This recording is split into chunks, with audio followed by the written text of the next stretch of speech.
નમસ્કાર દોસ્તો, ફરી એક વખત આપની સામે આવી ગયા છીએ અમે. વાહ ભાઈ વાહ, અમારી ચેનલને સબસ્ક્રાઈબ કરો, લાઈક કરો, શેર કરો. આજે આપણે એક ટૂંકી વાર્તાનું વાંચન કરશું, જે મારી નથી પણ મને ખૂબ જ ગમી એટલે તમને હું સંભળાવું છું. વાર્તાનું શીર્ષક છે જોઈએ છે. હવે વાર્તા શરૂ કરું છું. શહેરની મધ્યમાં આવેલા મુખ્ય રસ્તા પર છાંયડો વૃદ્ધાશ્રમની બહાર ફૂટપાથ પર ઝાડની નીચે એક વૃદ્ધ દંપતી બેઠું હતું. સાથે થોડો ઘરનો સામાન, 2 પ્લાસ્ટિકના ડબ્બામાં દાળ અને ચોખા હતા. એક જૂની પેટીમાં બંનેના કપડાં હતા. એક પતરાના કટાઈ ગયેલા ડબ્બા પર જોઈએ છે લખ્યું હતું. આવતા જતા જ લોકો વાંચતા હતા, જોતા હતા, હસતા હતા અને જતા રહેતા હતા. બપોરના સમયે એક મર્સિડીઝ કાર ત્યાંથી પસાર થતી હતી. એના માલિકે કારની અંદર બેઠા બેઠા ડબ્બા પર લખેલું વાંચ્યું અને કુતૂહલથી પ્રેરાઈને ડ્રાઈવરને ગાડી રિવર્સમાં લેવા કહ્યું. એ હતો 32 વર્ષનો શહેરનો નામાંકિત બાહોશ એડવોકેટ નિરંજન પંડ્યા. જાજરમાન વ્યક્તિત્વનો એ યુવાન ગાડીમાંથી નીચે ઉતરી ઝાડ નીચે પેલા વૃદ્ધ દંપતી પાસે ગયો. જય શ્રી કૃષ્ણ વડીલ કહીને ફૂટપાથ પર બેસી ગયો. વૃદ્ધ પુરુષે ઊંચું જોયું, 2 હાથ જોડી જય શ્રી કૃષ્ણ કહ્યું. માજી પણ બોલ્યા, દીકરા જય શ્રી કૃષ્ણ. નિરંજને પૂછ્યું, વડીલ આ જોઈએ છે એટલે શું? આટલું પૂછ્યું ત્યાં તો બંને વૃદ્ધોની આંખમાંથી ટપ ટપ ટપ આંસુ સરવા માંડ્યા. નિરંજને મન હળવું કરવા એમને રડવા દીધા. વૃદ્ધ બોલ્યા, દીકરા એકનો એક દીકરો વિધાતાએ છીનવી લીધો. ભાડાનું ઘર મકાન માલિકે ખાલી કરાવ્યું. અહીં આ વૃદ્ધાશ્રમમાં આશરો મળશે એ આશાએ અમે આવ્યા હતા, પણ 4000 રૂપિયા 2 જણના મહિને ભરવા પડશે. અમે ક્યાંથી લાવીએ? એટલે અહીં બહાર બેસી ડબ્બા પર ચીતર્યું કે કોઈને મા બાપ જોઈએ છે. દીકરા મા બાપ તો ખાલી કહેવા ખાતર, બાકી અમે બંને ઘરનું બધું કામ કરીશું. ને માજી મોઢે સાડલાનો ડૂચો દબાવી આંખો નિતારી રહ્યા.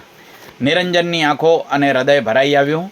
એણે કહ્યું, બાપુ અત્યાર સુધી એવું સાંભળ્યું છે કે નિસંતાન મા બાપ બાળકને દત્તક લે છે, પણ હું તમને મા બાપ તરીકે દત્તક લઈને એક નવો જ ચીલો ચાતરીશ.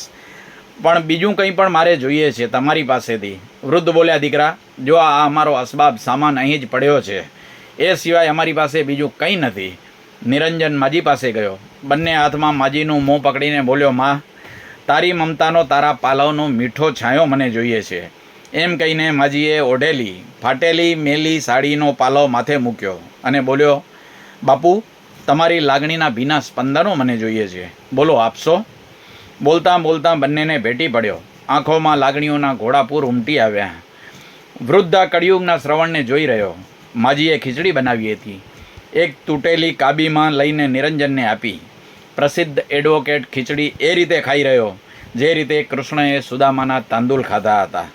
નિરંજને બંને જણને ગાડીમાં બેસાડ્યા. બધો સામાન માજીને પૂછીને વૃદ્ધાશ્રમમાં આપી દીધો, પણ જોઈએ છે લખેલો પતરાનો ડબ્બો ડિક્કીમાં મૂકી દીધો. એક આલિશાન બંગલા પાસે ગાડી આવીને ઊભી રહી. બંને જણના હાથ પકડી ગાડીમાંથી નીચે ઉતાર્યા અને બહારથી જ બૂમ પાડી, ગુંજા, ઓ ગુંજા, જો કોણ આવ્યું છે. અને નિરંજનની પત્ની બહાર આવી. બંને વડીલોને જોયા. કંઈ પણ પૂછ્યા વિના સૌથી પહેલાં પગે લાગી, હાથ પકડીને અંદર લઈ ગઈ. નોકર પાણી લઈ આવ્યો. નિરંજને ગુંજાને બધી વાત કરી. ગુંજા અને નિરંજને કહ્યું, આજથી તમે અમારા માતા પિતા છો. અમે તમને મા અને બાપુ કહીશું. અને હા, તમે અમારા ઘરમાં નહીં, પણ અમે તમારા ઘરમાં રહીએ છીએ. આ ઘર તમારું છે. બંને વૃદ્ધોની આંખમાં ચોમાસું બેઠું. સદા સુખી રહો કંઈ બંનેને આશીર્વાદ આપ્યા.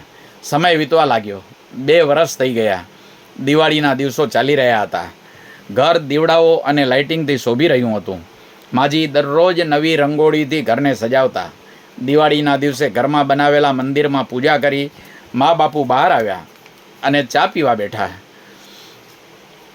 ત્યારે ડાઇનિંગ ટેબલ પર 2 વર્ષ પહેલાંનો જોઈએ છે લખેલો પતરાનો ડબ્બો જોયો. સામે નિરંજન અને ગુંજા બંને મા બાપની સામે જોતા બેઠા હતા. માએ પૂછ્યું, બેટા આ શું છે? આ તો પેલો અમારો ડબ્બો. નિરંજનના બાપુ બોલ્યા, બેટા આ જોઈએ છે એટલે શું? નિરંજન ઉઠ્યો અને મા બાપુ પાસે ગયો અને બોલ્યો, મા બાપુ તમારી વહુ પૂછે છે કે તમને પૌત્ર કે પૌત્રી જોઈએ છે? અને ગુંજા શરમાઈ ગઈ. માજી ઉઠ્યા. ગુંજાને માથે હાથ મૂકી આશીર્વાદ આપતા કહ્યું, હા અમારે દાદા દાદી બનવું છે.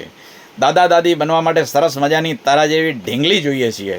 ઘરમાં બધાનો ખળખળાટ હાસ્યનો પડઘો પડી રહ્યો. માજીએ કહ્યું, વહુ, કાલથી નવું વર્ષ શરૂ થાય છે. આવતા વર્ષે તો આપણું ઘર બાળકની કિલકિલારીઓથી ગૂંજતું હશે. આપણે બધા સાંજે ઈશ્વરનો આભાર માનવા દેવદર્શને જશું. નિરંજન અને ગુંજાએ હા કહ્યું અને બંને વૃદ્ધો આકાશ સામે મીટ માંડીને પૂછી રહ્યા, હે નિયતિ, અકળ છે તારી ગતિ.